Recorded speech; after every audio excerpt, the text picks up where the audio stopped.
So today I'm going to show you how to replace your spark plugs on your Suzuki sport bike. So what we want to do first is we're going to take the seat off. There is 2 Allen key screws located right here in the opposite direction on your seat. I'm going to take those out. After you remove your screws, you'll lift up your seat. Your next step is located right in front of your gas tank. You could see 2 Allen screws. It's the same size as the screws that were holding the seat. Make sure you remove both of these. So after you remove the screws, you're gonna lift the gas tank all the way up, and you could check underneath your rear seat. Suzuki does give a specific tool. It's a rod, and it goes right into here, but I do not have that, and I'm going to be using this metal rod. Now we're going to remove the airbox cover. So using a Phillips, so you're going to have numerous screws around your airbox and one in the middle, and you got to use a Phillips screwdriver.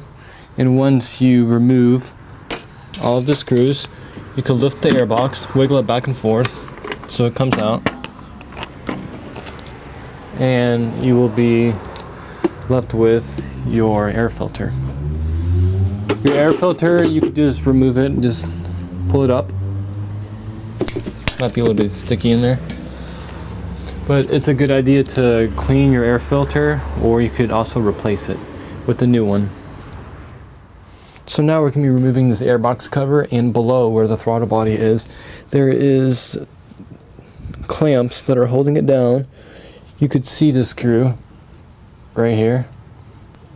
There is 4 of these clamps for each throttle body. So you can see it moving. You want to loosen them up. You don't have to remove them completely. So now after you loosen up the clamps on the throttle bodies, now we're going to loosen up some connectors. First, we can loosen this one up. This one will come just like that. You just have to press on here. You might want to use something to press it down to break it loose, because mine was on there really good. And this one,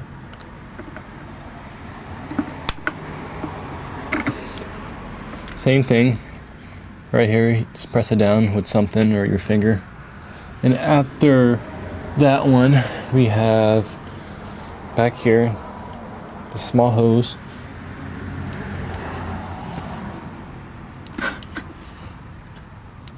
You want to twist it, then pull it down. And then back here, we have a big hose. So you can see, you want to pull that down. And then located right here, it's another big hose. Just pull that down.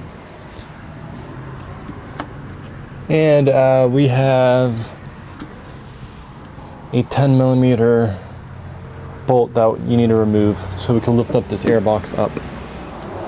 So after you disconnected everything and take this bolt off, you want to gently lift up,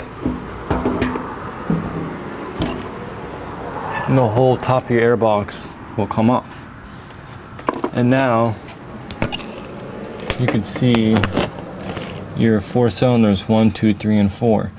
And now we're going to start taking these off. So now it's pretty simple. You just press on these connectors and pull. Press down, pull, push down, pull, push down, and pull. And now you're going to wiggle this back and forth. It'll come out, and you want to keep these in order, just like you removed it. So that one's gonna be the first cylinder. That one's gonna be your second. This one's gonna be your third. This one's gonna be your fourth.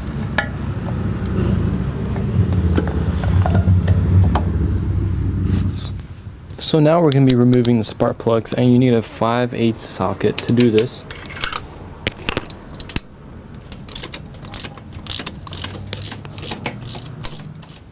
So after removing the spark plugs, here is the new versus the old. As you can see, I had a misfire in my engine and the guy never replaced the spark plugs. So before you install your new spark plugs, you want to put never seize at the end of the plug, so in the future when you replace them again, it doesn't get seized up in your cylinder. And if you're wondering the plug number, the standard plug number is CR9E for standard plugs, and you could also get iridium plugs, which you have to look online for those. These are just for non-iridium plugs. So installing them is the same thing as you remove them. We're just going to put them in.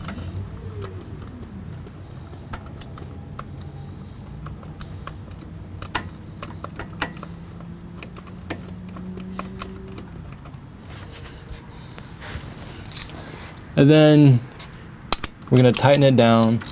And if you want to use a torque wrench, you could do that. You could look in the Suzuki handbook to see what it says to be torqued at specifically. So after installing your plugs, we're going to install these back on. Make sure you put the coils back where they came from. It's better if you don't mix them.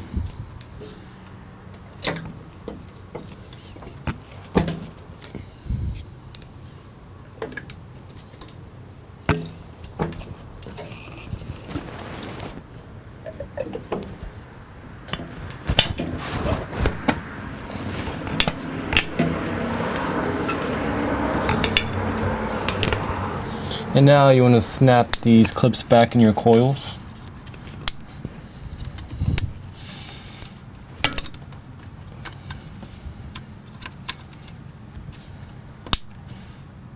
So now we're going to reinstall the airbox. I'm going to bring the first piece of the airbox. Make sure you line up these correctly with these tubes up here. And then we're going to press down.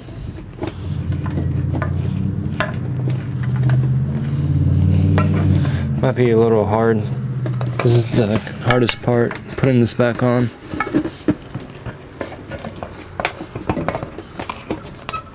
Alright, so now we got everything on, and we're going to install this 10mm nut right now.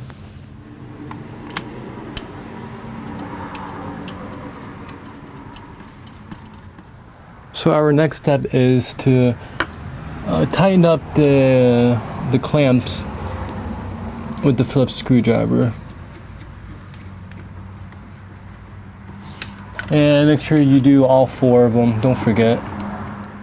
So your next step is to reconnect these connectors and these tubes. So we have this big tube right next to this green connector. We're going to hook up the green connector next.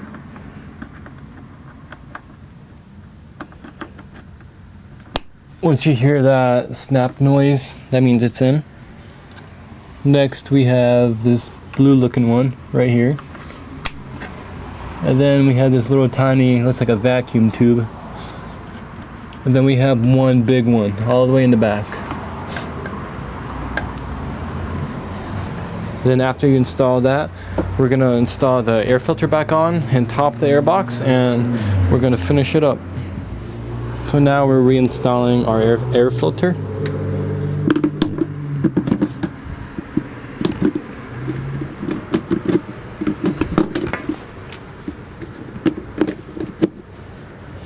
Goes on just like that.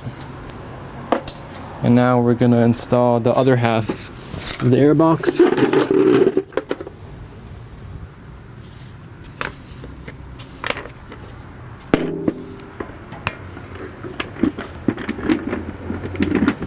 Now you can use your Phillips screwdriver to tighten all these screws up.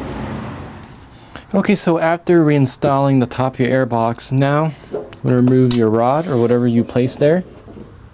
Drop your tank and install the 2 screws that go right here with the washer.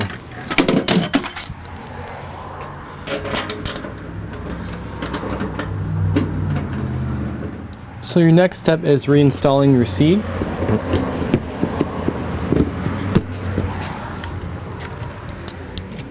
And you're gonna have these 2 Allen key screws. Screw them in. We got 1, and we got 1 more left to screw in.